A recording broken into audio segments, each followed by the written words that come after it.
आज का पहला पाठ उत्पत्ति ग्रंथ अध्याय 6 5 से 8 7 1 से 5 10। मैं उस मनुष्य जाति को जिसकी मैंने सृष्टि की है पृथ्वी पर से मिटा दूंगा।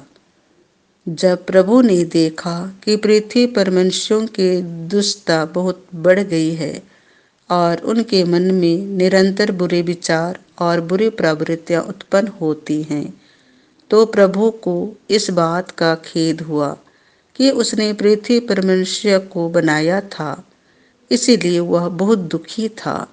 प्रभु ने कहा, मैं उस मनुष्य जाति को जिसकी मैंने सृष्टि की है पृथ्वी पर से मिटा दूंगा और मनुष्यों के साथ साथ पशुओं, रेंगने वाले जीव जंतुओं और आकाश के पक्षियों को भी, क्योंकि मुझे खेद है कि मैंने उनको बनाया है।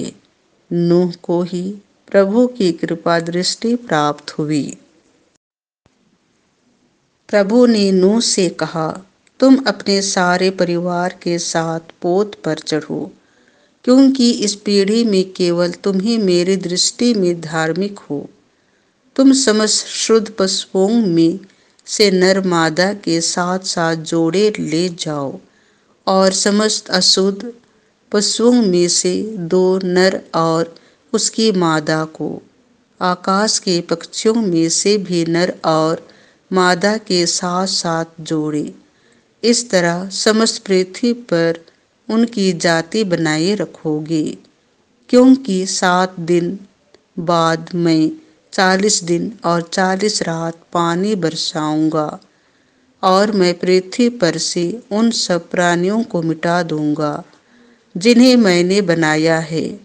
नूह ने वह सब किया जिसका आदेश प्रभु ने दिया था, और 7वें दिन प्रलय का जल पृथ्वी पर बरसने लगा। यह प्रभु की वाणी है। संत मार्कुस के अनुसार पवित्र सुसमाचार अध्याय 8 पद संख्या 14 से 21। फरीसियों के खमीर और हेरोद के खमीर से बचते रहो। शिष्य रोटियां लेना भूल गए थे और नाव में उनके पास एक ही रोटी थी। उस समय यीशु ने उन्हें यह चेतावनी दी, सावधान रहो, फरीसियों के खमीर और हेरोद के खमीर से बचते रहो। इस पर वे आपस में कहने लगे, हमारे पास रोटियां नहीं हैं, इसलिए यह ऐसा कहते हैं। यीशु ने यह जानकर उनसे कहा, तुम लोग यह क्यों सोचते हो कि हमारे पास रोटियां नहीं हैं, इसीलिए यह ऐसा कहते हैं। क्या तुम अब तक नहीं जान गए हो, नहीं समझ गए हो? क्या तुम्हारी बुद्धि मारी गई है? क्या आंखें रहते भी तुम देखते नहीं और कान रहते भी तुम सुनते नहीं? क्या तुम्हें याद नहीं है जब मैंने उन 5,000 लोगों के लिए 5 रोटियां तोड़ी, तो तुमने टुकड़ों के कितने टोकरे भरे थे? शिष्यों ने उत्तर दिया, 12।